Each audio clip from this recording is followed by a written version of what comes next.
Buenos dias. That's it. That's all I know in Spanish. So do me a favor, grab this. No, I know two other words. Cerveza, el baño, and that's the right order. Yes, no? Okay. Good morning. It's an honor to be here. Thank you so much for having me. Oh, everything's working, and I've got a gentleman here helping me. You have to hook up the audio. It's always nice to have a helper. Ladies and gentlemen, I hope you believe in alliteration this morning, and you can switch over to my computer now, sir. Is it ready to go? Here we go. Yes, you have had the 3 M's today. You started off with a brilliant man named Matt, who is one of my heroes. Then you moved on to another hero of mine, Dr. Mario, and now you're stuck with Mike, who many think is a salesman, and that's me.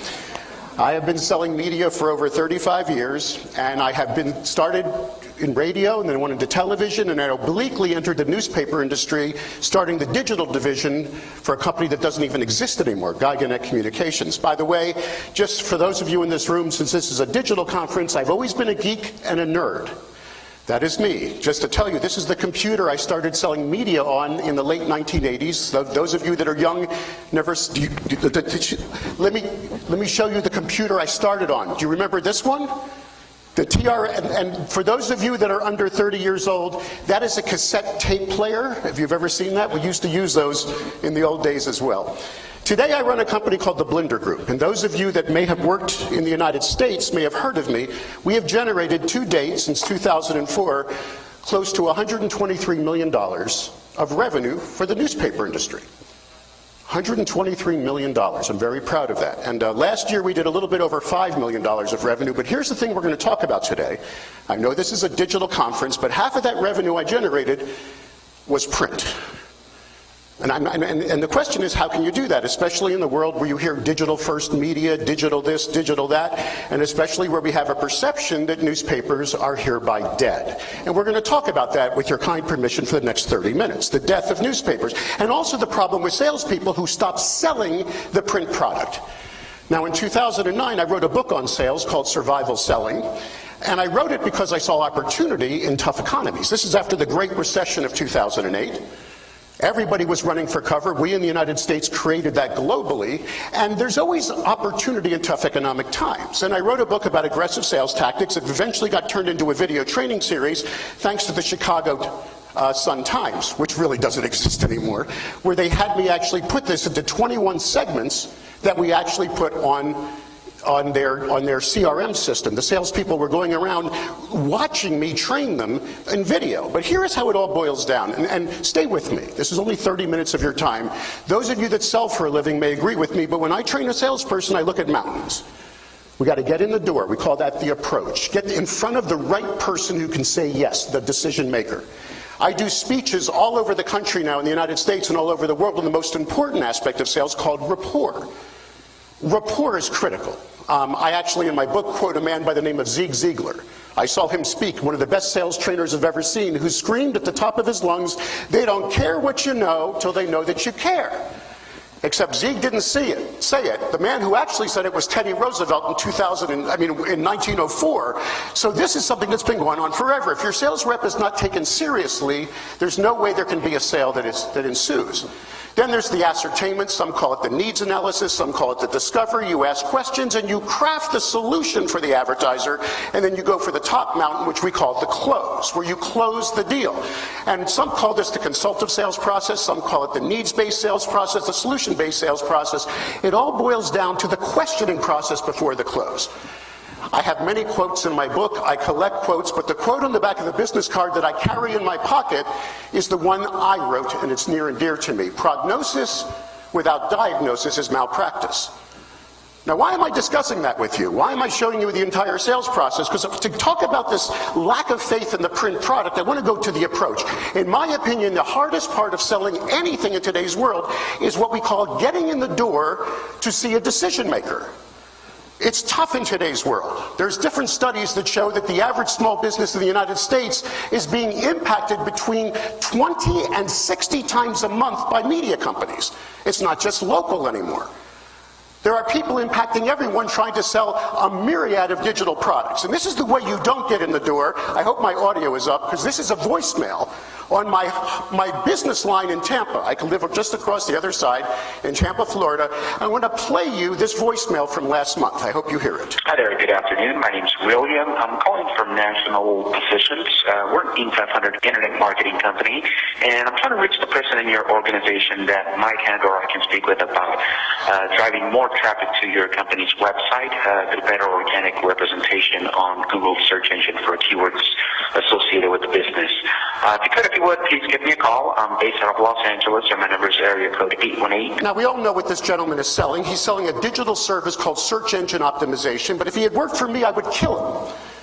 Because that's not the way to get in the door. I did not respond to that. I mean, the part that we preach, and again, stay with me because I'll tie this back to our topic, is an oldie but a goodie. This is something that's been going on for years. It was invented by IBM in the 50s, and it's called the elevator pitch. You imagine you're with your prospect for a period of 8 to 10 seconds in an elevator for a 10-floor elevator ride. What do you say to this prospect in order to get their attention so you don't receive all the rejection? In my book, I call it a wow statement. And the reason I call it a wow statement is you test it, and the response better be wow. Now, the secret sauce, as I like to say, to a good wow statement is called benefit. This is warnings. I'm going to give you a few acronyms right now, not LOL. I'm going to give you some acronyms. The number one laundry detergent in the world is FAB. Because whenever you train a salesperson to present any product, they start with the feature in their mind, the audience, translate it to the advantage to the advertiser, and the final benefit. Benefit, benefit, benefit. The number one radio station in the world is WIIFM. Those of you that don't live in this country don't know this, but any radio station on the East Coast starts with a W. And everybody listens to this radio station 24 hours a day, 7 days a week. Some of you know this acronym. It stands for What's in it for me? No one cares about circulation. No one cares about technology. No one cares about that. They care about what benefit is to the business you're selling this product to. The man who invented it, and I hope I'm not boring you, is this gentleman. His name is Elmer Wheeler. He sold vacuum cleaners in the Great Depression of the 1920s. This is a man that sold vacuum cleaners when no one was buying anything, when our population had 25% unemployment. The reason was he didn't knock on the door using the script. He ripped that up and said, he would knock on the door and say, "Madam, if you let me into your apartment for just 30 minutes, I will show you a device that lets you take an hour a day off, lay on the couch, and your husband doesn't have to know." And that was the benefit of the vacuum cleaner. By the way, he wrote the quintessential phrase on benefit selling. Many of us in this room have heard it. It's been used for years. You may not know Elmer said it. We're going to use some audio now. Here's Elmer Wheeler from 1940. Just listen. These principles are designed to make your sales more accurate, foolproof, and faster. Take principle number 1 here, for example. Don't sell the steak, sell the sizzle. That's Elmer. It's the sizzle that sells the steak and not the cow. Hidden in everything you sell in life is a sizzle. The sizzle is the tang in the cheese, the crunch in the cracker, the whiff in the coffee, and the pucker in the pickle. Now, I don't know if that makes sense to you, but you don't talk about the steak, you talk about the aroma. So the trick to this is benefit. My name is Mike, I work for the Examiner. And then you go into, you may not know this, but we help over 300 advertisers like you find customers, grow revenue, actually protect their business with a good return on investment. The formula I preach is benefit, benefit, benefit, no pain. And you do it in 8 to 9 seconds. That, at least this elevator pitch gets you in the door. I cannot script it. I'm asked by media companies all over the world to write scripts for the salespeople, because if the salesperson doesn't believe it, he can't say it. And this is what the challenge is now. See, they have to have self-belief. This is actually the hardest part of our industry now. I travel to newspapers all over the world. We engage with hundreds a year. We make 5,000 what we call four-legged sales calls. I have people that ride with salespeople and close deals. I speak to 20, 30,000 advertisers a year. I just did 3 of those last week in suburban Chicago. And what happens is when I meet the salespeople, they don't believe in their product. And that's our challenge. In other words, they believe newspapers are dead. Now, here's another quote for you. I don't know if you've ever heard of this one. Perception is reality. And I want to tell you who wrote that. It's this gentleman right here. His name was Lee Atwater. Lee Atwater made Ronald Reagan president. He was the brains behind Reagan. He died at a young age, but he used to say perception is reality. So let's look at perception. Let's look at this industry. well, wait a second. Let's look at reality first. Let's examine the reality of our industry today. And by the way, I had a wake-up call. The first time I have spoken at an IAPA conference was just a few months ago in Guatemala. And I was honored to be in front of this audience at your conference. And I met a wonderful speaker there who I actually became a friend with named Dr. Iris Chai. You may have heard of her because she wrote this report that they now call The Inconvenient Truth. No one wants to read this report. She wrote it for the World Association of Newspapers, WANIFRA, where she started to say that here's the real thing happening in the United States with the top 150 newspapers. Your revenue, your audience is still coming from your newspaper, not your website.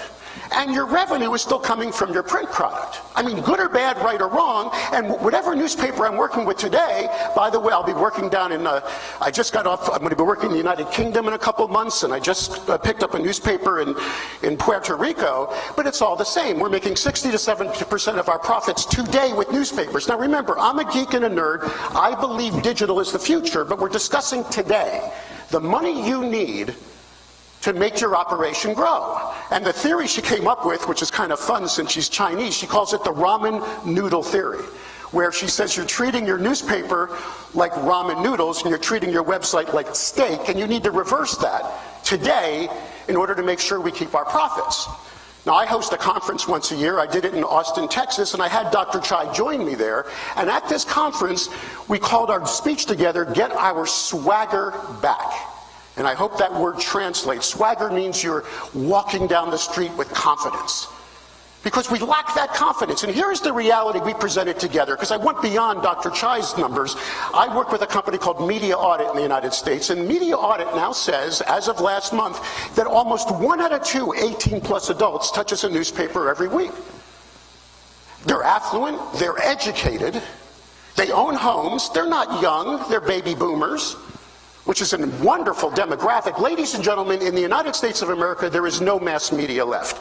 The days of watching Ed Sullivan, who was a television show everybody watched in the 60s, are over. There's no one TV show, no one print product, no one website that everybody is on. So ergo, you have to look at the whole world as niche. This is an incredible niche product, talking to affluent, educated homeowners with income.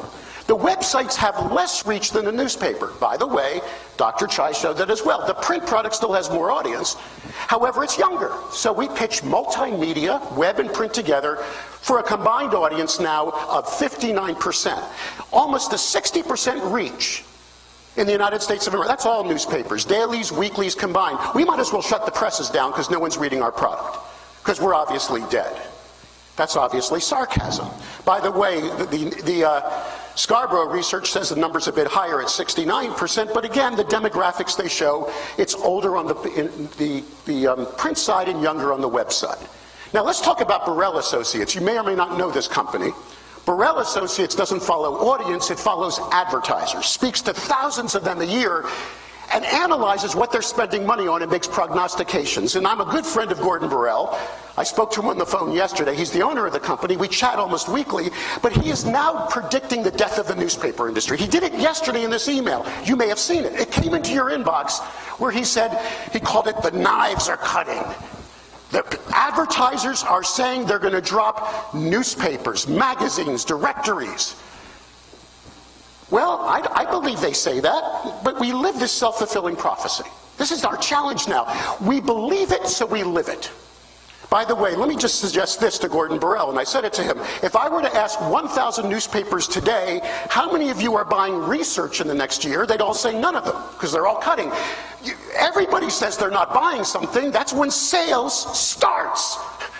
That's when we have to get aggressive and stop it.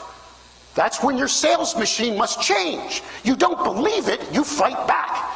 By the way, Gordon Burrell came out with a report in December, and I want you to look carefully at this report. It's all about social media, but embedded in that report is a very important question. He asked thousands of businesses, what media provides you the best new customers? Wait a second, not even, what in the world helps your business grow? Now, this is perception. This is their perception. And number one, obviously, is referrals. I have heard this all over the world for 30 years. Maybe you haven't heard it in your environment, but advertisers, you want to buy some ads? We don't have to. We use word of mouth. Am I right? I've been hearing this forever. By the way, that is an easy objection to overcome. Would you like to hear how we do it? Yes, no? All right, it's easy. I do these workshops, I told you, in front of thousands of advertisers a year. I get them into a room, and what I do with them is I explain, well, actually, I create what's called loss aversion, fear of loss. I tell the advertiser, look, since the Great Recession of 2008, what happened in our world is people became frugal. It became cool to save money. This is why Groupon rose, these daily dealing sites where everybody was looking for deals, offers, and specials, which basically means there's no brand loyalty. Ernst & Young now says in the United States only 1 out of 3 people are loyal to a product or service. So if you stop marketing, your customer base may go away. You have to fight back and maintain your business. Then I show studies how McGraw-Hill says that if you're advertising, you're doing hundreds of % better than your competitor. I talk about research that shows that if you're advertising, you do better than your competitor. Then I talk about Cooper's and Lybrand's report that talks about market share. If you advertise, you steal it from the other person. If you don't advertise, someone will take your customers away from you. And in the United States, you ask any insurance agent or lender how their business is doing, and they will say it's down because the people on the internet are stealing our customers. But if they fought back and advertised, they can maintain their customer base. Now, the second thing they say is their website. This is important, because when an advertiser says their website, they mean all the things to do with the internet. Now, Gordon is correct. I want you to look carefully. At the end of 2015, there was a lot of money spent on digital advertising. At the end of last year, even more. Digital advertising is the #1 local spend. By the way, remember this is a newspaper audience. Newspapers were #2 over all their competitors locally. And last year was the X year. This means that there's more local money going digital versus legacy. That line straight across is legacy media, newspapers, radio, television, signage, direct mail, and that's the digital side. But keep in mind, most of that money is digital services. Digital services, that's below this iceberg, are the products that these small businesses buy in order to be on the internet. Website development, social media maintenance, search engine optimization, search engine marketing. We all know these products. And I've launched many digital agencies. This is the digital agency I launched in Chicago for Shaw Media. And by the way, in this audience is a couple people from Grupo OPSO in Honduras. There's me standing on a stage a few months ago talking to hundreds of business owners about the launch of Go Digital. We must sell these services. Why? Well, because your average small business is being impacted by many, many media companies, and if you don't present it, someone else will, and you will lose the relationship with the advertiser. Not all of them are profitable. It's hard to make all of them profitable, but it's a necessary evil we must support. But listen carefully. I am in favor of digital services. I have sold millions of dollars worth, but in my heart of heart, I know it's not a core competency. Any geek can build a website. But only we do advertising, and what I mean by advertising is we rent eyeballs. And when you stop renting eyeballs, you're like everybody else. Now, the third item here, which is no-brainer, is social media. Gordon calls this phenomena social media mavens. We all know this. Our advertisers have embraced Facebook. No ifs, ands, or buts. But the challenge with Facebook now, and you might likely know this, is even though you build an audience, likes on your business page, Facebook has brought the reach down, way down. You're not talking to your audience anymore. Facebook says they're doing you a favor, Mr. Business Owner, because we're gonna bring your reach down unless you give us more engagement. They call this engagement algorithms. They're looking at these business pages and deciding whether or not you're getting enough likes and shares and comments. So if you can get your engagement up, we'll bring your reach up. That's a lie. They did it to make money, because when the reach went down, the profits went up, because when you log into your Facebook page, you'll see a low reach number, and then you'll see a boost button to have to pay. Now, how are we solving that? Well, we've launched in a couple hundred cities some new technologies that are very cost effective. Here we are now at La Prensa, Grupo OPSA. This is their web page. If you notice here, we've added a widget in the right rail that displays the social media of the local advertising community. Right there, it's content. Morris newspaper says it's one of the highest viewed content blocks on their website. We can also do hashtags, and this is all social media: Facebook, Twitter, LinkedIn, Google+. It's whatever they're doing, we can feature, thus increasing their reach. Now, that's just me showing what the advertisers are at the top, but I want you to watch carefully. In this same report, Their perception is, this was December of last year, this is not 10 years ago, newspapers do better over all local media. Newspapers, in my opinion, still are the #1 response mechanism in the world. I mean, I know the audience has shifted, I know digital is here, but I know I can get response in a newspaper. By the way, local franchises back in March, according to Burrell Associates, say that newspapers are still one of the top 3 things that work. So let's put the reality together. We've got a decent reach, we've got a great perception, and the problem is we got more on our website, our print product on our website, according to Dr. Chai. So that's our challenge. We've got to get our swagger back. The reps have to believe in the power of their newspaper when they go out on the street. And that's bad management. Please, no offense. But if the manager doesn't feel it, the salesperson doesn't feel it. And we have to change that perception in our sales team. Sales, you may disagree with me, is a transference of energy. 65% of the sales process is nonverbal. It's what they perceive of the person you put in front of them. They have to have this belief. So why is it hard to sell them? Well, let's go back. I'm going to close the loop for you. I didn't continue our journey in getting in the door. I talked about the elevator pitch. Hi, my name is Mike. I work for the Examiner. You likely know who we are. What you may not know is we collectively help over 400 businesses a year find customers, grow revenue, actually make money with a good return on investment. But before you breathe, you go into what I call the shiny toy statement. Now listen carefully. You are always excited about something new when you're in front of an advertiser, because excitement transfers. It's the shiny toy. You must be Mr. Advertiser. The reason I'm here is we have a brand new exciting something that I thought might be a good match. And I thought you might want to hear about it. Let's have a dialogue, and then you do your needs analysis. Now that's the problem in our society today. Small businesses, at least in the United States, love shiny toys. I call it the shiny toy syndrome. All they want is something new and exciting. Anything new must be good. Anything old is bad. And they're all going around getting shiny toys, but by the way, that's not a good thing. Now I don't want to get political with you. I know, but if you look at our last presidential election, we had one candidate that was pretty qualified, and we went one that didn't have it, but it was shiny. Even Barack Obama was quoted saying, "I get it, I was the new car smell." So here's your challenge. Newspapers are not a new car. They're old, they're stodgy. How do you rectify this in the sales process? Well, I'm now going to give away our secret sauce. This is what we do. We leverage digital to sell print. I want you to follow my logic here. Since 2004, our secret sauce has been the blend. And I want you to follow how we do this, and everything's downloadable. This is not a sales pitch. It's all here for you. You can even download the program I'm going to show you. But when we train the salespeople, and my friends here from Grupa OPSA that came to watch me know that I preach one thing. The secret to success in media is reach and frequency. I don't care what you're selling. Or as I like to say when I train a salesperson, in the 1600s to sell a cow, you nail a note to a tree, and nothing changes, just notes and trees. I mean, if you think about it, if you want to sell a cow in 1603, you research the path the cow buyers are on, and that's where you put the note. Today they call that niche marketing and particle marketing. And here is my slide when I trained Grupo OPSA. There it is in Spanish. It's reach and it's frequency. So you learn that during the ascertainment.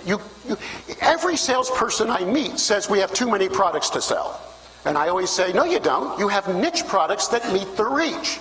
You have a dialogue with the advertiser, figure out which option is appropriate, consider them arrows in your quiver, and whip out the right arrow. You target the message. That's why we have so many products, to nail the reach for the advertiser. Now, frequency is something I find fascinating. I came from the radio and television industry. I've managed radio stations and TV stations before I entered the newspaper industry, and we understood frequency. Frequency is essential in advertising. In today's world, there's clutter everywhere. There are ads everywhere you look. Flat screen TVs are so cheap. Everywhere you turn, there's an ad now. By the way, the worst advertising campaign in the world is the Super Bowl, and I think you all know it. Advertisers spend $5 million for one 30-second commercial. Research shows they don't work. 90% of the people don't remember the product. Half the advertisers who buy them dump their ad agency and regret it. The other half do it just to look better on Wall Street, but those ads do not work. One ad never works. And when I came into the newspaper for the first time back in 2000, there's an ad person selling the same ad every week to the advertiser. How dare he do that? In radio, 13 weeks minimum. Television, 13 weeks minimum. It's better for the advertiser, and I hope you agree with me, to be in the paper every week than not. The rep has to get his act together and sell. And by the way, then put him on the internet 24/7, because the internet is frequency on steroids. And how about this? Sell them for the whole year, which is what we do. A full year contract. Now, here's the one thing I want to say, and I'm right on time. Give me my 7 more minutes. Digital services in many of my markets includes audience extension, programmatic. They push it off to the digital side. They take the programmatic products and say, this is a service a separate person will sell. That is not true. Whenever I go into a newspaper, I look at the programmatic world, and you all know what we're discussing now, but many papers I work with outside of the US haven't taken advantage of it. You're taking advantage of the advertising exchange through the demand side. National advertisers or global advertisers are craving your inventory as we speak. I can prove that because I went to your website after I went to Google to search for a doctor for my back. I have back pain from traveling on airplanes. And I saw an ad for the hospital in Florida near my house on your website.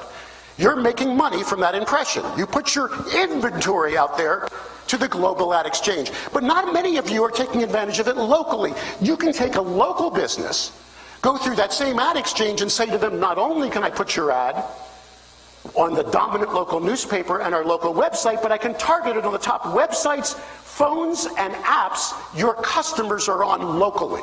And then you can target it even more, reach, by context, by search, that's what happened to me, or even by demographic, age, income, or interest. Ladies and gentlemen, when you offer this to a small business, you're giving them reach on steroids. And if I can't train a salesperson to sell this, I've got the wrong salesperson, because it's no different than selling an ad on your website. It's reach and frequency. This must be taken to our traditional salespeople, and we are making millions of dollars with this because it's very, very profitable. You buy the inventory for $4 a thousand, you sell it for $12. That's a tidy markup. So let's take a quick look at how we made money. I'm almost done. This is last week. I'm in suburban Washington in a town called Janesville, Wisconsin. I want to just show you an average U.S. market, 45 minutes outside of Chicago. And in 1 week, we generated $250,000 worth of new revenue. That's done. It's on the books. Now, how did we do it? We built separate programs of reach and frequency, different price points, different blends. And we build these programs into decks that tell a story to the advertiser. I'm not going to show you the whole deck, but you can download it, because we start with the audience first. I always do A, B, C, D, audience, bundle, creative deal. But here's the closing page of the top package. Notice what's in here. We're selling the advertiser the most profitable part of our media for a full year. 2 ads a week in the paper, 2x4s that are huge. We can upsell color. We're selling them 30,000 ads a month on the dominant local website. We're embedding into that the programmatic world of 30,000 more ads geo-targeted to the town. This is for a full year. Notice how we put the full year totals at the top. Reach and frequency. And then we add the shiny toys. Down here is that social streaming tool where we feature their social media content. And then over here is this landing page, SEO, search engine optimization. Many of you may have heard of having a directory where you put your print ads in there. There's a company called Own Local doing that for lots. It's an okay thing. It just tells them that their print ad will be there. And that program costs $200 a week for a full year. If it's too expensive, we may go in at $173 a week, where we take the print ad size down. We don't go in with a menu. We go in at the price point we feel is appropriate for the advertiser. And if they do give us price resistance, we can always back down. But we don't go in and say, which one do you want? Then we even have one here at $106 a week. We back out the programmatic. And here we have one at $74 a week. So if you look at these, we have done a blend of reach and frequency. And sometimes when I show this, people get angry with me. They go, that's not good. You can't do that. We believe in solution-based selling. We believe in consultative selling. How dare you put these things together? Mike, you're trying to put a square peg in a round hole. And I already wrote a book about solution selling. I have it on the back of my business card, Prognosis Without Diagnosis is Malpractice. But the truth is, we train the salespeople with this form, which I will give you, to talk about the message. I mean, let me be honest with you. Look at these. Can you imagine a small business in your town that does not benefit from that? I don't care if they're business to business, business to consumer, product or service driven. Every small business in your town, every medium-sized business would benefit from that reach and frequency with your combined media. It just requires salesmanship. We have to get stronger at how we present these things. So we simply have a dialogue with the advertiser and ascertain their needs. Are you a business that does impact advertising, or you do branding advertising? What are your unique selling propositions? What makes you different than your competition? Do you have any misperceptions about your business we can fix? And once you start discussing message with the advertiser, all these fall into place. That's the secret. So there it is, $125,000. By the way, this year's been a good year. We're already 3.1 million plus. This will be one of our best years ever. And that's not because we're any better at our craft. It's only because the economy's getting better. Good or bad, right or wrong, businesses are feeling like they want to do more. And I'm going to share with you, this does not translate across the globe, our top selling categories, because it's different for some of you. We're closing healthcare in the United States, home improvement, financial, real estate, auto aftermarket, and legal. These are categories we have not gotten our fair share of in the past with these new programs. And by the way, to those of you that understand the U.S. economy, real estate is becoming our top closing category because we stopped treating it like a classified category. I want you to, again, this newspaper industry drives me crazy. I go into a newspaper, classifieds and automotive and real estate are classifieds. No, they're not. A real estate agent needs to brand themselves to get another listing. They don't care about, what they care about now is their brand. They should be ROP, they should be audience extension, they should be reach and frequency. So I told you I would give it all away. There's the web address. It's blindergroup.com/getinfo. Notice getinfo is lowercase. Those slides are there now. By the way, so is the actual ascertainment form we use and the entire deck that you can look through and steal it and use it on your own. And I want to say again how honored I am to be part of your conference. By the way, you may not know this, I have a background in radio. I started as a disc jockey in 1975. Would you like to see a picture of me as a DJ in 1980? Yes, no? There I am. Look at me. You see that? That's Ed Bradley. I actually, thank you. I actually made one joke on my morning show, and I got on a TV show called 60 Minutes, and you look pretty young. That's a turntable. We had records in those days, you know, little thing.